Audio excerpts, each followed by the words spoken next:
Srimad Bhagavatam, Canto 10, Chapter 16. The Argument. Krishna subdues Kaliya the black snake. The serpent's wives their protestation make. Kaliya, when humbled, entreats for grace, and merely banished, departs from that place. Such is the general tenor and theme elaborated in chapter 16. Sri Sukha said, marking pollution in the sable stream, dark Krishna determined to make it clean, and for this objective to accomplish, decided thence the black snake to banish. The king said, O learned Vipra, with wisdom endued, how was the serpent by the Lord subdued? Also, what was the cause that did compel the serpent there for long ages to dwell? O Brahmana, the illustrious one acts according to his own intention. Who could be satiated when he hears the noble deeds of Gopal with his ears?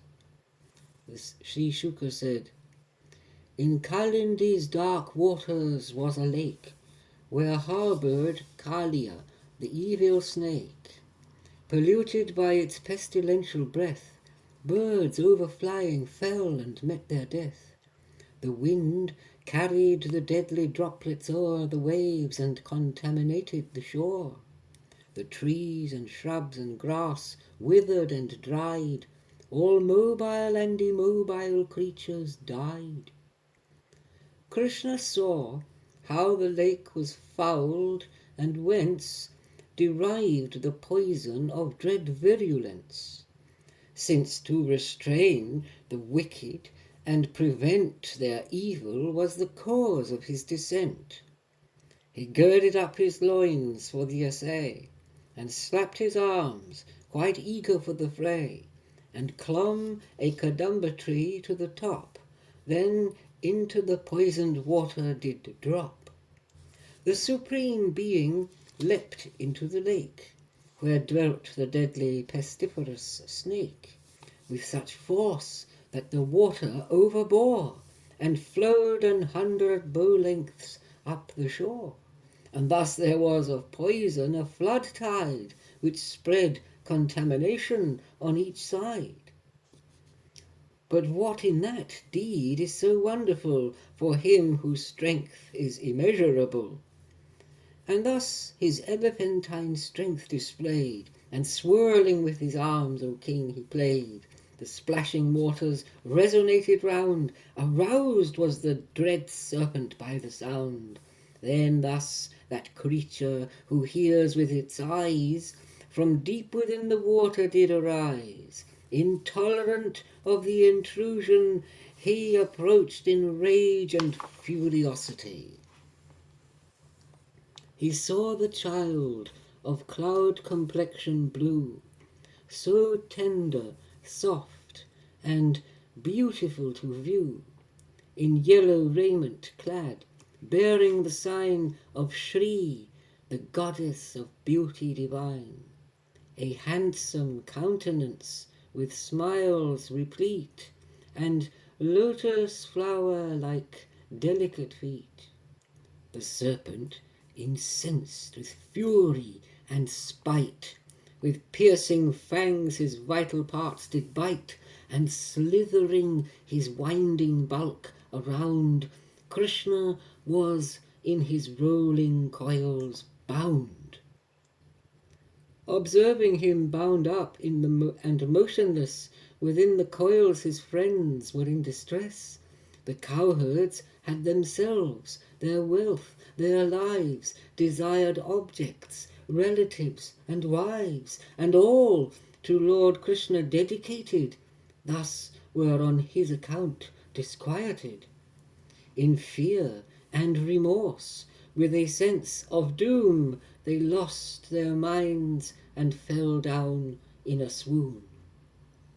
The cows and bulls and calves together crowd, and in distress they low and bellow loud, their gaze on Krishna fixed, and standing by express their fear and grief and seem to cry. Now in the Braja dread portents appear of three varieties that augured fear, the signs upon the earth and in the sky, and in creatures portended doom was nigh. Observing these signs of imminent dread, the cowherd men were sore disquieted. Nanda and others were fraught with dismay that Rama was not with Krishna that day. They assumed that the omens did portend that Krishna had certainly met with his end. Since of his power they were unaware, their minds were filled with apprehensive care. The women, the children, the old and young were by the pangs of fear and sorrow stung. Just as a cow when its fond calf is lost, they were in grief and consternation tossed. To see Krishna with eager yearning, they leave Gokul, and to find him trace their way. When Bala, the illustrious, beheld their misapprehension, he was compelled to smile a little at their sorry plight, since he knew of his younger brother's might. They followed the path Krishna's footprints bore, which drew them to the bank of dark Kalindi shore. They noticed here and there along the road the marks of lotus, barley corn, and gold, the flag, the thunderbolt, all signs replete, which are seen on the soles of the Lord's feet. And, searching on the path, their gazes fixed, saw other prints and hoof prints intermixed. Thus hurried they with paces hastening, ensuing the footprints, O my dear king. In the pool from a distance they beheld Krishna in the coils of the serpent held, motionless, while the cowherd boys around had swooned away and fallen to the ground. The animals foregathered were distressed, and calling loud their misery expressed. Arriving there, when this scene they surveyed, the people were bewildered and dismayed. The cowherd damsels' minds were firmly bound in love for the infinite Lord profound. His friendship, smiles, and glances they recalled, his pleasing eloquence, and were appalled, and sore grieved, tormented at the sight of their beloved in the snake's grip tight. An empty vacuum seemed the triple sphere, deprived of their beloved one most dear. The ladies there were equally distraught, and wept with the fond mother, and besought to restrain her from approaching her son, and stood as though they had to death been done. They sang of Braja's darling's deeds and grace, and thus remained gazing at Krishna's face. Nanda and others who live for the sake of Krishna 'gan to enter in the lake. But illustrious Rama them forbade, since he knew of the power Krishna had. Footnote. In the Vishnu Purana, Book 5, Chapter 7, we have a passage here that might be inserted. Nanda prepared to enter in the lake, but Balaram did protestation make, for though he saw them fraught with anxious care of his brother's prowess, he was aware. Brother Kanai, wherefore dissimulate? Or have you quite forgot your native state? Enough of mortal weakness you have shown, now do resume the power that you own. End of footnote. When he his Gokula's distress perceived, and how the women and the children grieved, who had aside from him no sanctuary, and were on his account in misery, his human disposition to maintain, for 3/4 of an hour did remain bound in the coils, but for his lover's sake he rose up from the coils of the dread snake. Now, when his own dimensions had increased, the serpent from its coils had he released, and raising up its bulk and swelling hood, enraged the serpent furiously stood. A noxious vapour from its nostrils shed, surcharged with a virulent poison dread. Its eyes with lurid fiery lustre blazed, and thus the serpent at Lord Hari gazed. Its forky, lolling tongue, whence poison drips, from side to side darts, licking round its lips, and 'gan to move in circling motions round, until to strike it had occasion found. But Krishna, as the feathered king would play, with a serpent circled around his prey. As Krishna held, circling around his course, with irresistible and potent force, the serpent was deprived of all its power.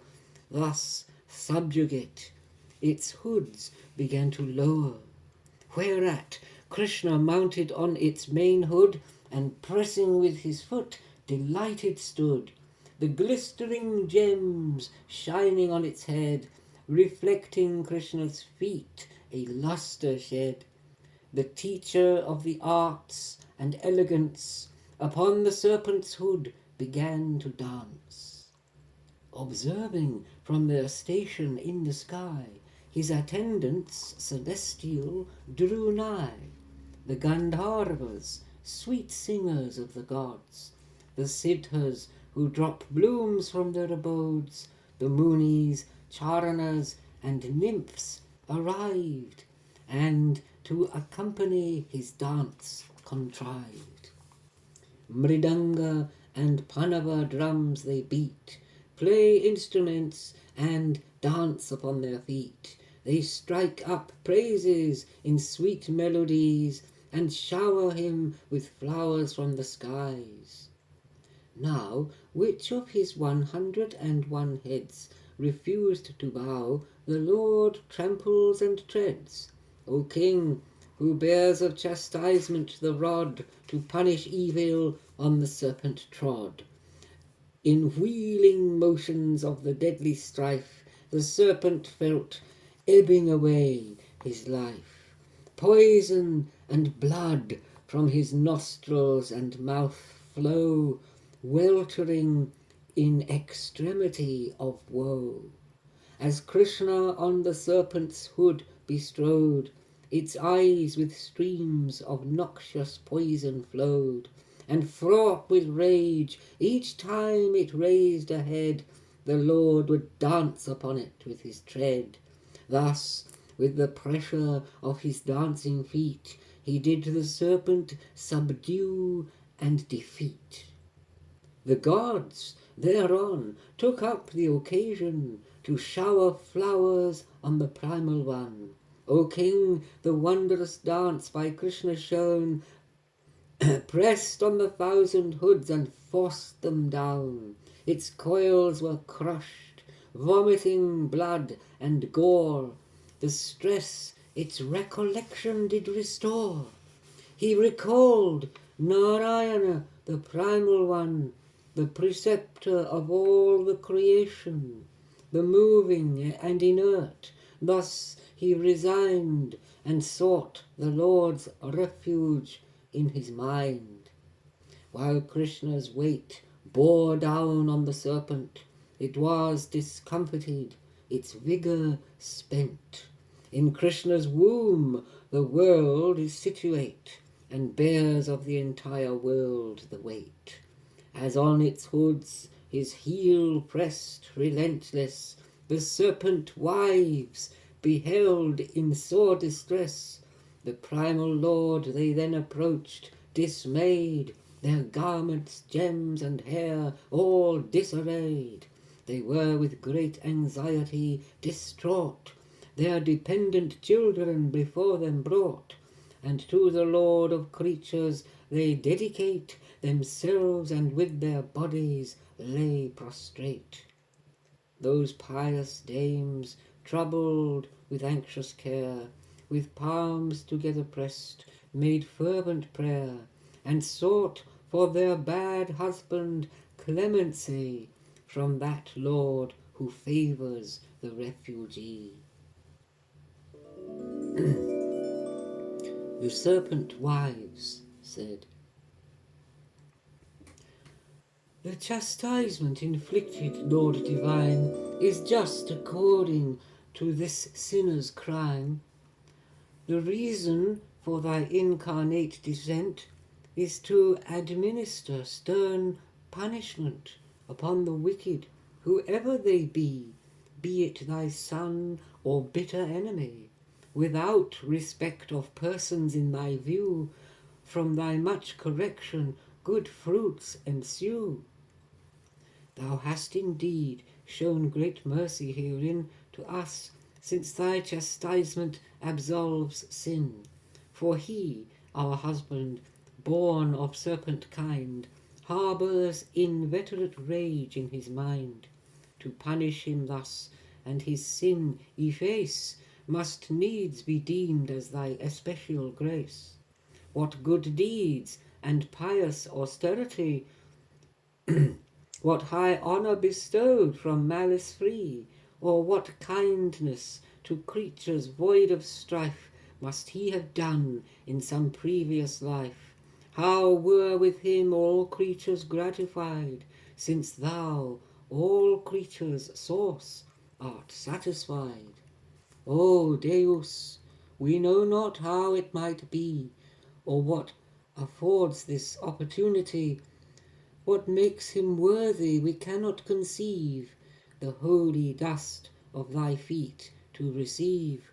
For even lovesome Shri, that boon to gain, did vows and fasts and long penance maintain.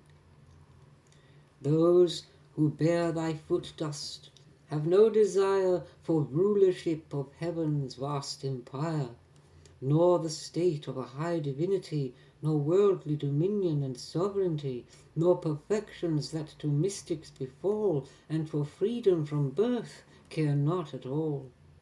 Yet even he from thee this boon hath gained, by others such as him rarely attained. Since he was born as a lordly serpent, he is controlled by wrath and ignorant. In transmigration, bodied souls are bound, and on the wheel of rebirth wander round. But whoso the dust of thy feet receives, the wealth of blessing and fortune conceives. All hail to thee, illustrious divine, the great soul and supreme being sublime, in whom subsist, from whom beings extend, supreme soul, who doth elements transcend.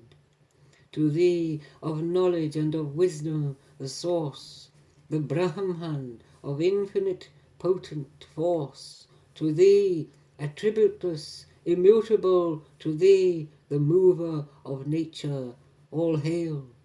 All hail to thee, as time, the wheel of time, the witness of time's three phases divine, the agent who projects and then withdraws, the seer and the universal cause. The evolutes and subtle perception, the senses' breath, mind and intellection, the souls over whom gunas three prevail, to thee, the self who these transcends, all hail. All hail to thee, unlimited, sublime, to thee, immutable, subtle, divine, omniscient, whom diverse doctrines teach, the force that signifies the power of speech. Hail to the proof and the root of divine lore, the poet of scripture, the womb-like store. All hail to thee who both the ways proclaim of worldly indulgence or to restrain. Hail Krishna, hail Rama, the mighty one, all hail to Vasudeva's noble son, to Pradyumna and Aniruddha too. Hail, Lord of Satvatas, we bow to you. Hail thee, the lamp through attributes revealed, one with the gunas, by gunas concealed, whose semblance by the attributes is shown, the gunas witness, by devotees known. Hail thee, whose acts are inconceivable, the source of creation perceptible. To Hrishikesh let salutation be, the seer who keeps taciturnity. Hail to the knower and the prompter of all, the regulator of the great and small, one with and beyond the world, absolute, the witness and of cause the primal root. From thee, great Lord, the creation evolves, it is maintained and into thee dissolves, but thou art not involved in agency, since gunas act by time's great potency, which does their several functions restore, awakening to what they were before. And thou dost all this by thy glance display, as thy immaculate and blameless play. All body beings in the triple sphere to diverse temperaments and ways adhere.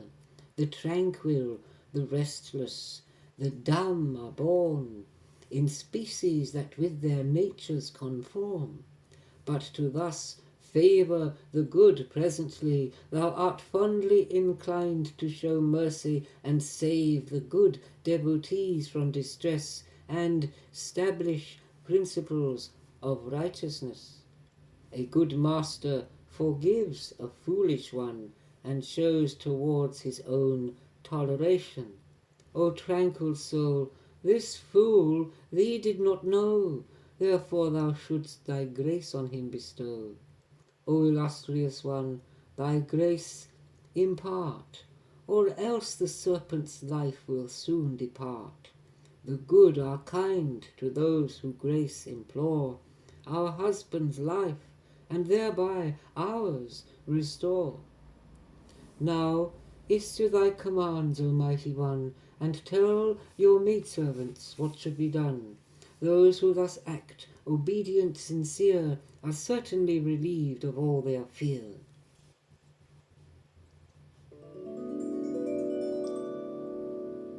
Sri Sukha said, thus by the serpent's wives him he was pleased, and the Almighty the serpent released, who swooned away, having suffered defeat, its heads all battered in by the Lord's feet.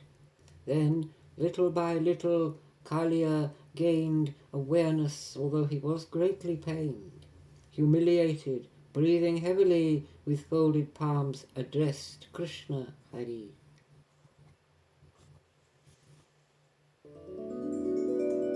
The serpent Kalia said, we are by nature wicked, ignorant, and harbour a protracted resentment. Lord, people the unreal for the real take, conditioned nature is hard to forsake. From thee this vasty universe proceeds, the gunas and varieties of its seeds, nature, strength, vigour, and vitality, and forms from seed and womb derive from thee. But we, illustrious one, full of grace, are arrogant, born of the serpent race, and how can we our native state disown, bewildered thus by efforts of our own?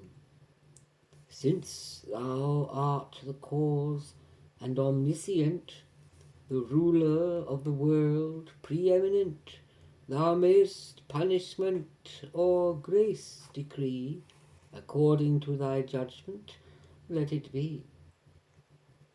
Sri Shuka said, the Almighty, assuming human form with some determined action to perform, thus hearing what the serpent had to say, replied to him, depart without delay. You will not any longer tarry here, but return to the ocean without fear. Your wives and children and relatives take, let the cows and men of the waters partake. A mortal who recalls my strong decree to you and constantly glorifies me, and who does this act morn and eve recall, shall have no cause of fear from you at all. Whoever bathes here will be purified, the gods and sages will be gratified, and whoso fasts and votive water pours, with recollection thereby me adores. Who worship thus in this place of my deed, are from all sin and iniquity freed. Since you did Ramanaka Isle forsake, you have been harbouring within this lake. But now you bear the markings of my feet. Have no fear, you Suparna will not eat.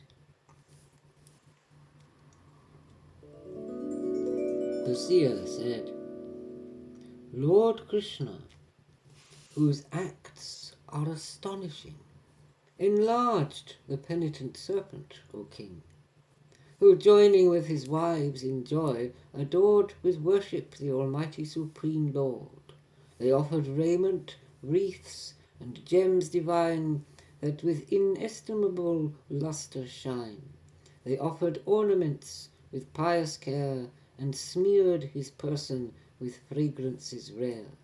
Then with gardens of lotus flowers bright, they adorn Jagannath with pure delight. Thus propitiated the Lord divine, whose emblem is the Garuda ensign. Then to depart the Lord gave his consent, and circumambulating thrice, he went, along with his wives, sons, and family, to the isle designated in the sea. Straightway Jamuna from pollution stain was purified and nectar-like again, by the Almighty's grace, which purifies, who acts his wondrous deeds in human guise. Thus ends chapter 16 in book 10 of the great and glorious Bhagavat Purana, the text beloved of swan-like saints, sung by the son of Vyasa. Now, chapter 17, the argument. The king, with pious curiosity, was fain to learn Kalia's history, and Shuka told him that in days gone by, how Kalia did Garuda defy. The cowherds Krishna saves from danger dire, and consumes the first raging forest fire. Such are the themes elaborated here in chapter 17, as you shall hear. The king said, Wherefore did Kalia, the mighty snake, Ramanaka, the serpent realm, forsake? And what hostile action was by him done, that Suparna was wroth with him alone? Sri Shuka said, O king, the serpents had agreement made, that votive offerings each month be paid, and laid at the base of a mighty tree, and monthly make tribute severally, in order to secure continued grace of great Suparna on the serpent race. With this arrangement the serpents complied, but Kadru's son Kalia defied, and took himself in pride and insolence the share, and made to Garuda offence. O king, when Almighty Garuda heard the Lord's beloved, he with wrath was stirred. With impetuous force he took his way toward Kalia, determined to slay. Then Garuda, swooping down from above, against his wily adversary drove, but Kalia with upraised hoods defied, brandished his fangs and rose in haughty pride. He bit Suparna as his hoods arise, his tongue was forky, terrible his eyes. But Madhusudana's mount, Tarksha's son, did with the attack with skill and swiftness shun, and did with his left wing of golden glow deal upon Kadru's son a mighty blow. Thus struck down by Goldwing's ferocity, Kalia was reduced to misery. And thus defeated and discomfited, here to the Kalindi river he sped, where Garuda to enter was forbid, and thus in safety here the serpent hid. Once, long ago, Garuda had a wish to eat from this same lake a mighty fish. Though soberly did interdiction lay, he was hungry and took it anyway. Observing the fish in their woeful state, the sage soberly felt compassionate, and taking up their cause for pity's sake, and for the general welfare, he spake, "If Garuda enters this lake again, to eat the fish his life will not remain. His sudden death will thereupon ensue. This I have spoken, and my words are true." Intelligence of this affair was known to none but serpent Kalia alone. Thus in fear of Garuda here he dwelled, until by Lord Krishna he was expelled. Meantime from out the lake Krishna appears, and scents and wreaths and divine garments wears, adorned with fine gems and riches untold, glittering and enchased in ductile gold. Beholding him, his friends, who had remained unconscious, now their vital breath regained. Beside themselves the cowherds forward pace, and with affection fond Krishna embrace. Yashoda, Rohini, Nanda combine with the cowherds chief of the Kuru line, and hasten in their arms Krishna to strain. Even the dried up trees flourished again. Rama held Achyuta in his arms tight, experiencing excess of delight. Repeatedly to his embrace he drew, who of his love and omnipotence knew, and again upon him gazed. The animals too were to joy upraised, as cows and bulls and calves that there remained supreme bliss and felicity attained. The learned Vipras and the elder train to Nanda with their worthy spouses came, and said, "Your son by Kalia was seized, but by blessed fortune has been released. You should to the twice-born give charity in largesse for Krishna's prosperity." O king, Nanda was well pleased in his mind, and gifts of gold and kine to them consigned. Impious Yashoda, who had deplored her loss, was blessed now her son was restored. She held him on her lap in fond embrace, while tears in torrents streamed down from her face. Exhausted by the events of the day, that night the cowherds by the river stay. By thirst, O king of kings, and hunger spent, with all the cows to rest some distance went. Now, while to rest the cowherds did retire, the wind and parching summer heat conspire, a forest conflagration to ignite, which blazed up in the middle of the night. The cowherds woke up, by the heat oppressed, and sought refuge with Krishna, sore distressed, who does by his Maya potency seem a son of man, although he is supreme. O Krishna, Krishna, highly fortunate, O Rama, of the prowess infinite, the raging flames and terrifying gloom, we, your own people dear, will now consume. Protection from this fire of death afford. We are your dear friends, and you are our Lord. We never can forsake, but still adhere to your dear feet that drive away all fear. When the Lord of the universe had heard and seen his devotees' anguish was stirred, his infinite potency he assumed, and then the fire swallowed and consumed. Thus ends chapter 17 in Book 10 of the great and glorious Bhagavata Purana, the text beloved of swan-like saints, sung by the son of Vyasa.